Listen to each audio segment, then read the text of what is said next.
Buenas, ¿qué tal? Bueno, este es un teórico para tercer año.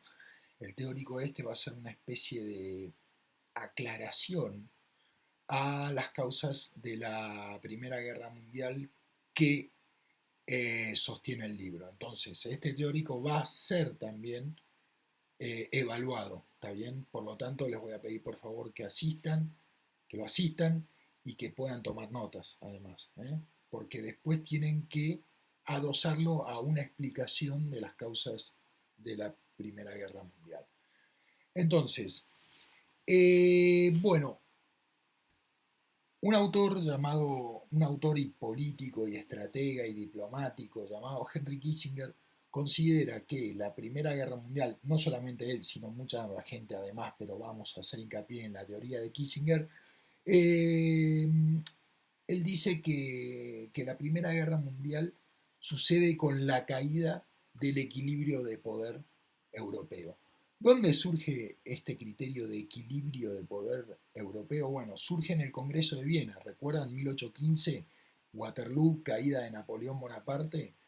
Entre las potencias triunfadoras de la guerra contra Napoleón, me estoy refiriendo a Inglaterra, Austria, Rusia y Prusia, se hace un congreso que iba a tener como objetivo restablecer las monarquías que habían sido volteadas por Napoleón y crear un nuevo orden europeo, ¿eh? Un nuevo orden europeo que va a establecer una serie de criterios que van a ser ciertamente exitosos y van a mantener la paz europea por 100 años hasta casi 1915, en realidad 1914, que es cuando empieza la Primera Guerra Mundial. Bueno, ¿cuáles son los fundamentos del Congreso de Viena?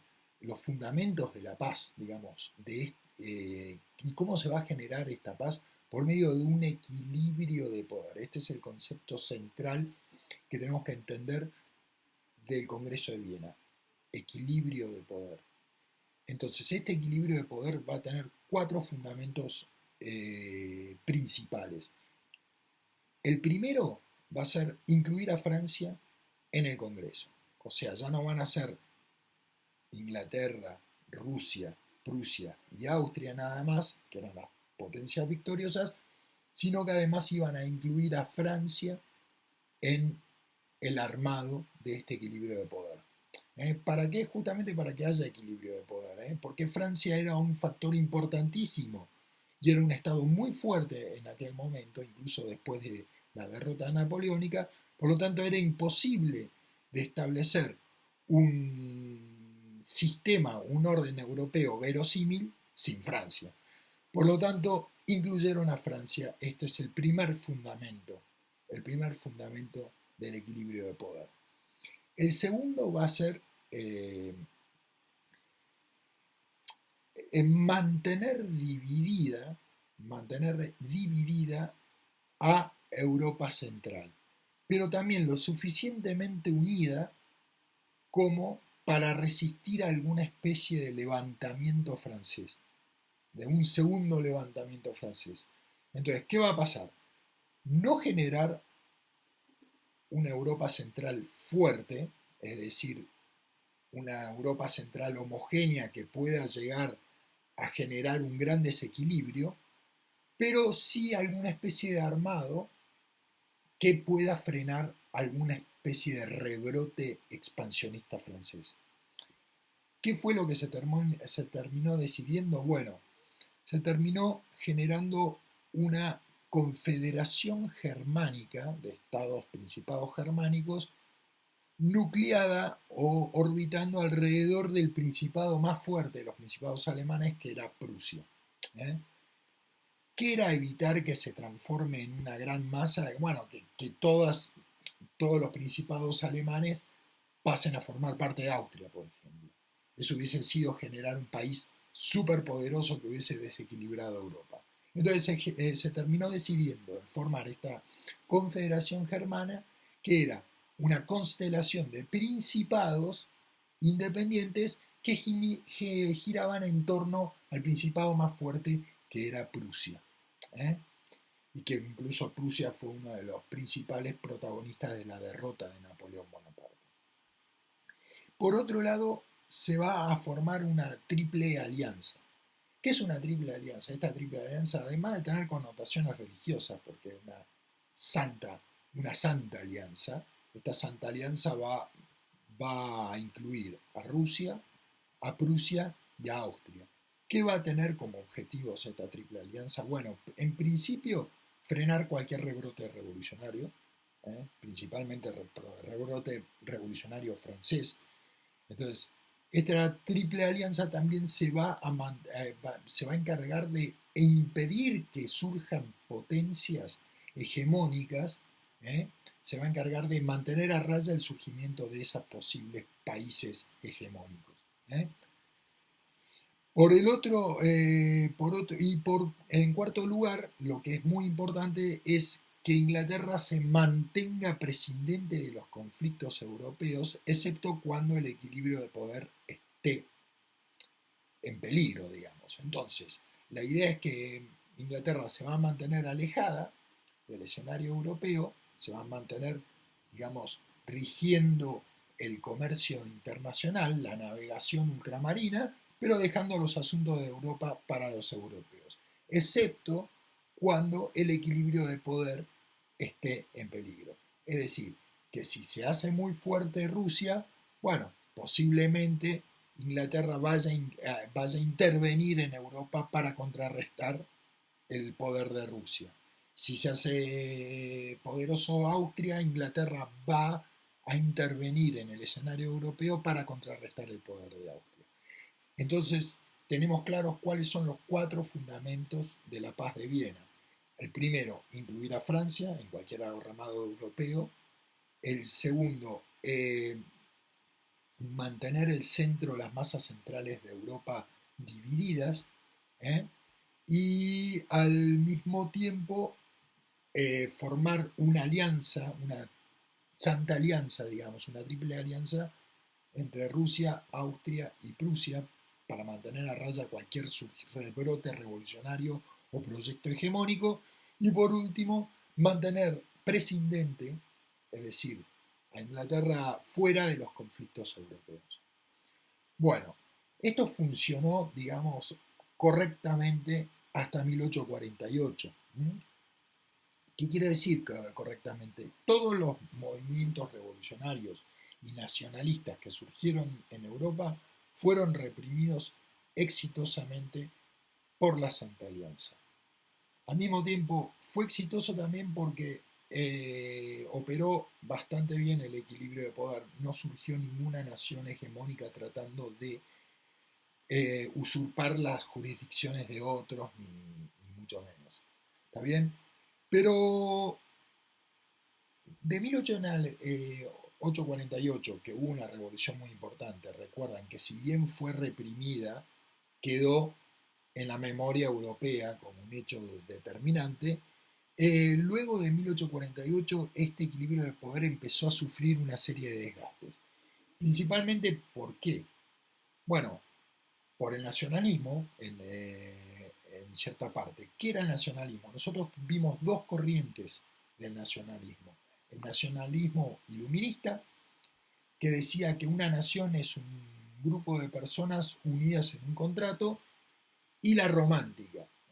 La romántica, que dice que una nación es un grupo de personas con un pasado en común, con una cultura en común y con un idioma en común. ¿Tá? Bueno, entonces este nacionalismo empieza a generar ciertos problemas. ¿Por qué? Principalmente porque, por ejemplo, Austria era un gran imperio, el imperio austrohúngaro era un gran imperio, pero era un gran imperio también multicultural y plurinacional. Quiere decir que dentro de Austria, según el criterio romántico de nación, había muchas naciones, había muchas personas que hablaban idiomas en común, que hablaban, que tenían culturas en común y que tenían un pasado en común, un pasado diferente al de los austríacos. ¿eh? Vamos a decir los serbios, por ejemplo, vamos a decir los rumanos, tenían, bueno, perdón, Rumania y Serbia formaban parte del del Imperio Otomano, pero los checos, por ejemplo, o los eslovenios, tenían, digamos, culturas, idiomas y pasados diferentes que el austríaco. Por lo tanto, eso empezó a generar un montón de ruido dentro del Imperio Austrohúngaro, que era uno de los fundamentos de la paz de Viena. Y por el otro lado, digamos, el debilitamiento del Imperio Turco-Otomano generó muchos conflictos nacionalistas, pero muchos conflictos nacionalistas que asimismo involucraron a los países limítrofes del Imperio Turco. ¿Cuáles son estos países limítrofes?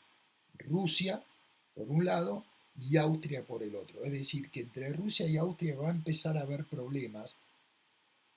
Entre Rusia, Austria y otras naciones como Inglaterra y Francia van a aparecer problemas alrededor de este nacionalismo que va a surgir dentro del decadente Imperio Otomano. ¿Mm? Por el otro lado, el nacionalismo, este sería el nacionalismo separatista. Por el otro lado, vamos a tener un nacionalismo totalmente diferente de los alemanes conformando una nación, digamos. Los alemanes van a decir, epa, nosotros tenemos un idioma en común, nosotros tenemos una cultura en común, nosotros tenemos un pasado en común. Por lo tanto, también tendríamos que ser un país. Esto genera desgastes, va a generar desgastes y finalmente va a terminar con el equilibrio de poder, porque nadie al momento de construir este equilibrio de poder contaba con la existencia de una Alemania unificada y poderosa. Es como que nosotros tenemos ¿eh? Una balanza perfectamente equilibrada, y de repente pongo este libro, que es el de donde está basado esto que les estoy explicando, pongo este libro en la balanza, ¿qué va a pasar? La balanza se va a ir al demonio. Bueno, este libro es la aparición de Alemania como un nuevo factor de peso en la balanza que va a desequilibrar totalmente el equilibrio de poder.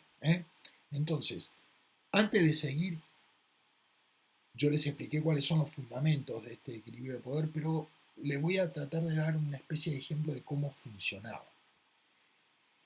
Este equilibrio de poder era exitoso en el sentido de que no permitía la aparición de alianzas permanentes. Esto es muy importante. ¿Qué quiere decir? Que Austria y Rusia se peleaban por A, ¿está bien? Pero al mismo tiempo eran aliados en el conflicto B. Y, ¿está bien? Entonces, en A eran enemigos y en B eran aliados. Esto quiere decir que Alemania, en el conflicto A, era aliado de Rusia en contra de Austria. Pero en el conflicto B, era aliado de Austria en contra de Rusia.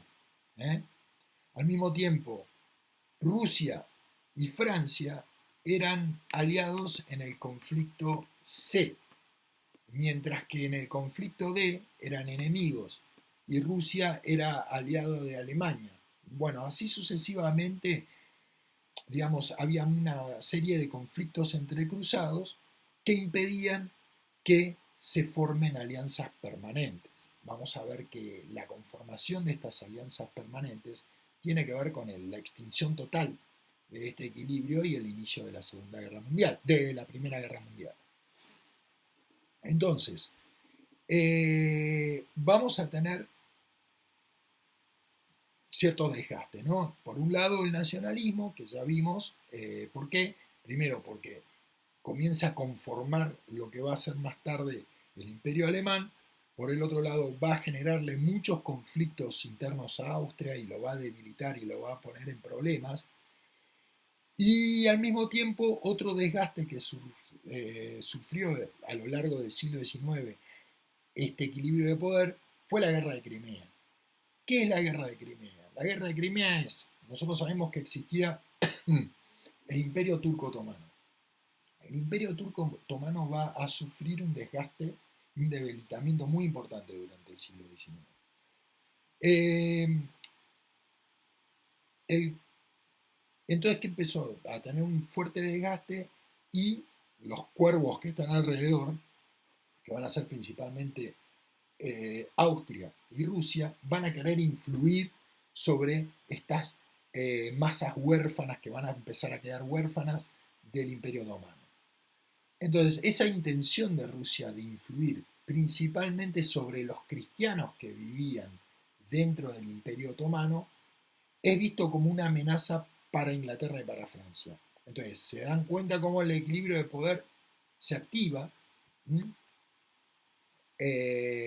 entre Francia e Inglaterra para frenar a Rusia en la guerra de Crimea, ¿no? Ahora, ¿qué pasa en esta guerra de Crimea? En esta guerra de Crimea también aprovecha para dañar a Rusia y tomar atajos Austria. ¿eh? Austria quería también hacerse dueña de estas masas acéfalas del imperio. Entonces, acá empieza a haber un quiebre entre uno de los fundamentos también de la paz de Viena, que era, se recuerdan, la Triple Alianza, ¿eh? La alianza de los países orientales y centrales, es decir, de Rusia, Prusia y Austria. Austria, al momento de ingresar y de aprovecharse de la guerra de Crimea, ¿eh? Genera una enemistad con Rusia. Entonces aquí está como como uno de los fundamentos, que era la existencia de la Triple Alianza, termina también quebrándose gracias a la guerra de Crimea. Al mismo tiempo, ¿qué pasaba en Francia? Bueno, Francia sabemos que después de 1848 llega al gobierno el sobrino de Napoleón Bonaparte, Napoleón III, Luis Bonaparte. ¿Qué va a hacer? Bueno, Luis Bonaparte, como era un gran demagogo y un gran payaso, digamos, va a reeditar antiguos chauvinismos imperiales franceses y va a meterse en una serie de aventuras imperiales. Bueno, esto era muy mal visto por todo el resto de las potencias europeas, entonces esto termina enajenando y separando y aislando a Francia del concierto de las naciones. Lo deja aislado a Francia. Nadie quería tener nada que ver con Francia por estas aventuras imperiales. Al mismo tiempo, la Triple Alianza que tenía como fin, o la Santa Alianza que tenía como fin mantener el equilibrio del poder, queda extinguido después de la guerra de Crimea y el aprovechamiento de Austria del momento de vulnerabilidad ruso para avanzar sobre el escenario turco. ¿Está bien?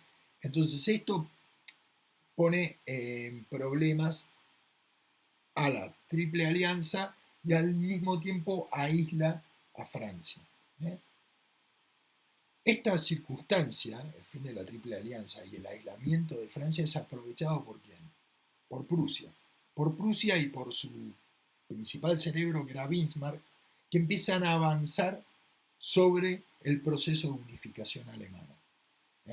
Nosotros ya sabemos que se trata de la guerra contra Dinamarca, la guerra contra Austria, que tenía problemas internos que son aprovechados por Prusia también, esos problemas internos para entrar en un conflicto contra Austria, y al mismo tiempo le hizo pisar el palito a Napoleón III en la guerra franco-prusiana, que el final de la guerra franco-prusiana sabemos cómo termina con la derrota de Francia y la conformación del Imperio Alemán.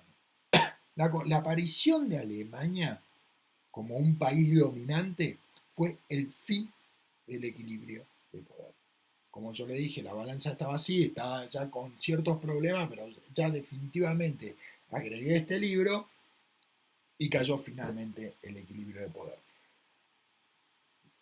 ¿Qué es la caída del equilibrio de poder? Bueno, la conformación de alianzas permanentes. Pero Alemania logró unificarse, pero el que comandaba Alemania era un tipo muy astuto y muy inteligente y muy capaz y muy determinado, que se llamaba Bismarck, Otto von Bismarck. Bismarck, si bien con la conformación del Estado alemán y del Imperio alemán se termina con el equilibrio de poder, fue lo suficientemente hábil como para evitar la formación de alianzas permanentes.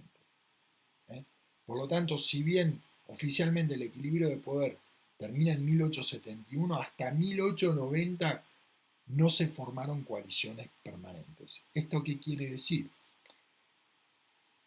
Que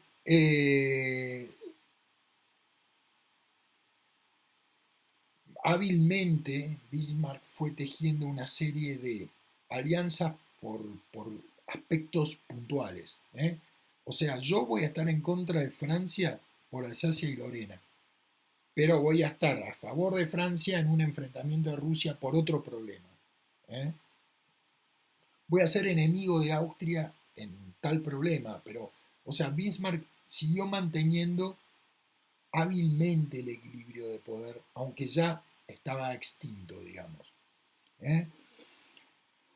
Justamente lo que quería evitar Bismarck era que no aparezca la pesadilla de las coaliciones permanentes. ¿eh? Cualquier no, hacía lo imposible para que no se formen coaliciones en contra de Prusia, que estaba surgiendo como un nuevo país dominante, digamos. Entonces, hábilmente fue tejiendo alianzas puntuales por diferentes temas, pero no permanentes. Ahora bien, en un momento, como siempre sucede, el emperador alemán se sintió celoso de Bismarck, empezó a tener ciertos roces con Bismarck y hizo que Bismarck, o sacó a Bismarck del gobierno. El nuevo, el nuevo canciller alemán llegó al poder y dice, ¿cómo hizo? Mientras Bismarck mantenía 5 pelotas en el aire, manteniendo estas alianzas, y 5 pelotas en el aire, yo ni siquiera puedo mantener 2. Bueno, es lo que pasa, ¿no? No siempre los países pueden contar con un genio como era Bismarck o como era Napoleón o como era, ¿no? Siempre va a aparecer un imbécil que va a hacer pelota todo. ¿eh? Por lo tanto, el único que pudo mantener la paz fue Bismarck porque él era muy hábil, pero la paz ya estaba extinguida, digamos. Entonces, este nuevo tipo que llegó no pudo mantener esas alianzas circunstanciales y no pudo evitar la formación de una primera gran alianza en contra de Alemania, que fue entre Rusia y Francia. Al mismo tiempo, Alemania tendió hacia una alianza con Austria.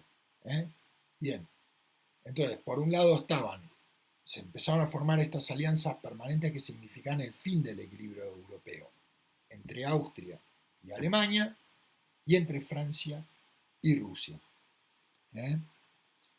Finalmente, esto le va quitando flexibilidad, porque el secreto del equilibrio de poder era esa flexibilidad. Estábamos peleados por B, pero nos aliábamos en C, estábamos peleados por A, pero nos poníamos de acuerdo en D.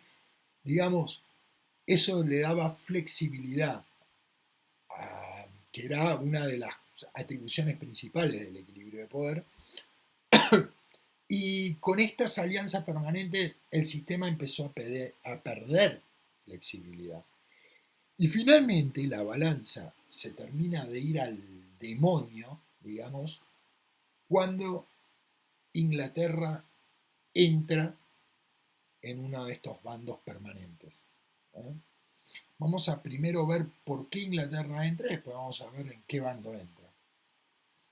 A ver, mientras que los asuntos europeos se queden en Europa, no hay problema. Básicamente, en realidad los problemas europeos se iban por todo el mundo. Recuerdan que era la era del imperialismo, pero Inglaterra peleó con Francia y peleó con un montón de países fuera del, fuera de Europa, en el resto del mundo, pero todos esos conflictos generalmente terminan en paz. Por lo tanto, no podemos involucrar a esos conflictos en una guerra mundial. No son la razón de la guerra mundial, ¿no? O sea, Lenin y los trotskistas y que ellos sostienen que las disputas imperialistas fueron las que generaron la Primera Guerra Mundial. Bueno, eso no es correcto, porque hubo un montón de conflictos imperialistas que no terminaron en guerras y generalmente todos terminaron en paz. Pero lo que estaba fuera de discusión era la predominancia británica en los aspectos navales. Es decir, Inglaterra, la estrategia, la política exterior, el principal punto de política exterior británico era que la flota de todos los europeos no supere, no supere la británica. Es decir, la suma de todas las flotas europeas no superen la británica. Con el surgimiento del imperio alemán, este objetivo británico empezó a ser seriamente vapuleado y Alemania fue avanzando cada vez más sobre la preponderancia naval, digamos. Este fue el elemento clave que hizo que Inglaterra ingrese en uno de esos dos bandos. ¿Y cuál fue el bando? Bueno, fue el bando de Francia Francia y Rusia, ya que Alemania era la gran amenaza de Inglaterra. Fíjense que esto rompe con todas las tradiciones históricas. Generalmente Alemania siempre se juntaba con Inglaterra, en contra de Francia. Por lo tanto, acá finalmente termina el conflicto. Puntualmente, ¿qué implicancia tienen las alianzas permanentes con el inicio de la Primera Guerra Mundial? Bueno, esto funciona así. ¿Cuál es el hecho detonante de la Primera Guerra Mundial? Bueno, el asesinato del archiduque en Sarajevo. ¿El archiduque quién era? Era el sucesor del trono austríaco, del Imperio Austrohúngaro. Por lo tanto, lo matan. Eso hace que el imperio austríaco invada Serbia. En Serbia tenía ciertos intereses Rusia. Por lo tanto, cuando Austria invade Serbia, Rusia invade Serbia para luchar contra Austria. Le declara la guerra a Austria. Pero como Austria estaba en un bando, en una alianza permanente con Alemania, y no importa por qué causa, Alemania estaba obligada a entrar en cualquier guerra que entre Austria, como Austria estaba obligada a entrar en cualquier guerra que entre Alemania.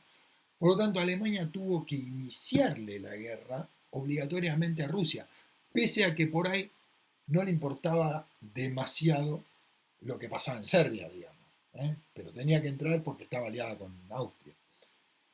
Y mucho menos le va a importar lo que pasaba en Serbia a Inglaterra o a Francia, pero sin embargo, como estaban en una alianza permanente con Rusia, en contra de Alemania, ingresaron en la guerra apoyando a Rusia.